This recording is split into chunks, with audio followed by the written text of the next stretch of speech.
So, Dean, tell me what's the most important issue facing our state, in your opinion? Well, in my opinion, I mean, it's corruption, but that is a broad term. I think the corruption is across the board when it comes to the ability of our politicians to take dark money and we don't know where it comes from.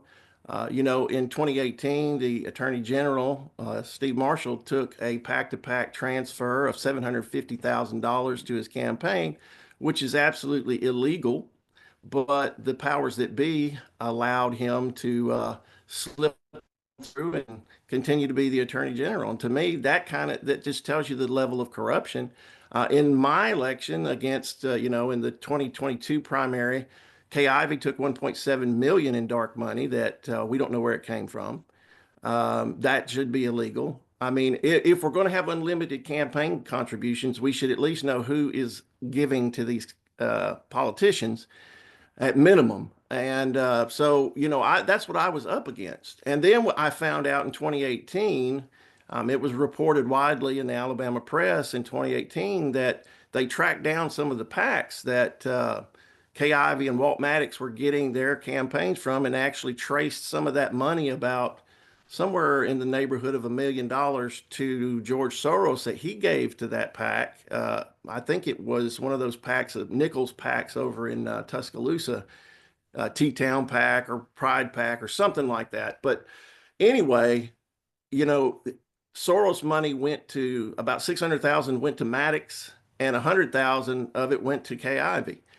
And so I see corruption across the board. I also believe firmly that corruption goes all the way to our voting system, both our voting machines that we use, the SNS tabulators, the Dell laptops that are used at the county courthouse to tabulate all the precincts. I believe firmly that we've got to get rid of the voting machines and go to paper ballots and hand counting like they do in Germany and France and Canada and about 100 other countries, so that there can't be any manipulation of our votes. And I saw the manipulation of voting in my election. One of the blips we saw was 30,000 votes go from Kay Ivey to Tim James, and then from Tim James back to Kay Ivey in about 4 minutes in real time. There was also Kay Ivey was polling at 40% before 2 weeks before the primary.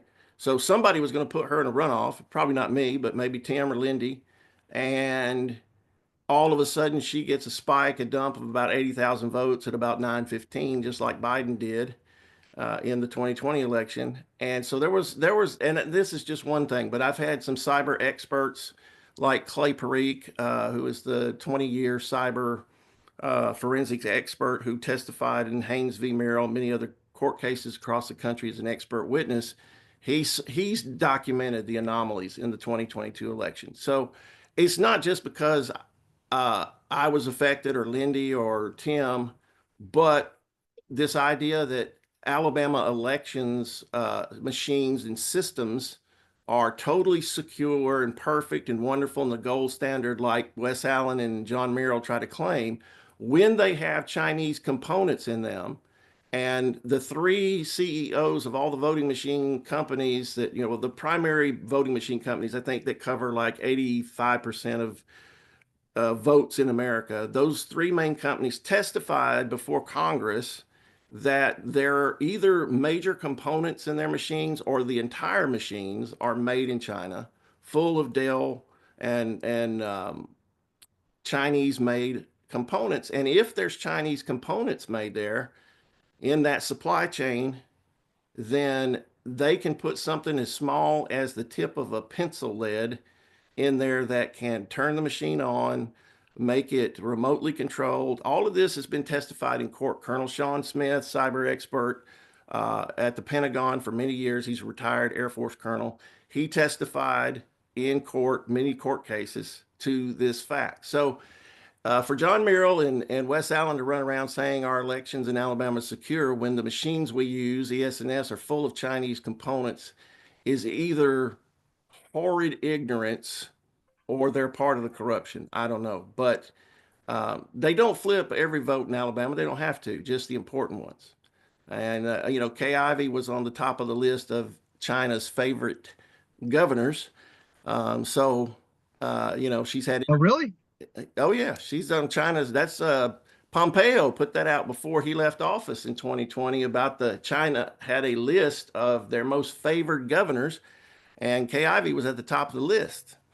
And we know she took a call from the Chinese consulate general who got thrown out of the country as a Chinese spy by Trump, and that there's been other Chinese connections that I think are serious and questionable. So to me, it's the corruption issue, the dark money.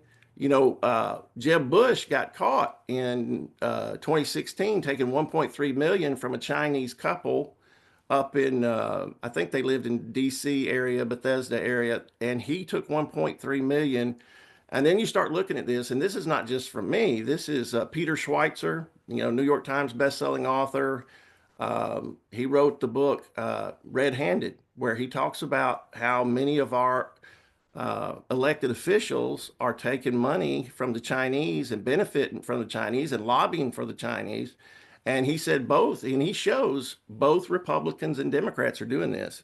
And that money's flowing in through to Chinese nationals here and some Chinese that have gotten citizenship. And then they dole it out to pack stuff to the politicians in different states who are going to do things to benefit China or promote China.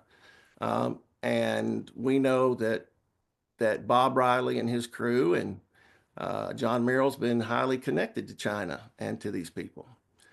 So I see that there's some really dark corruption and dark money coming into Alabama. And to me, that's got to be exposed and it's got to be stopped.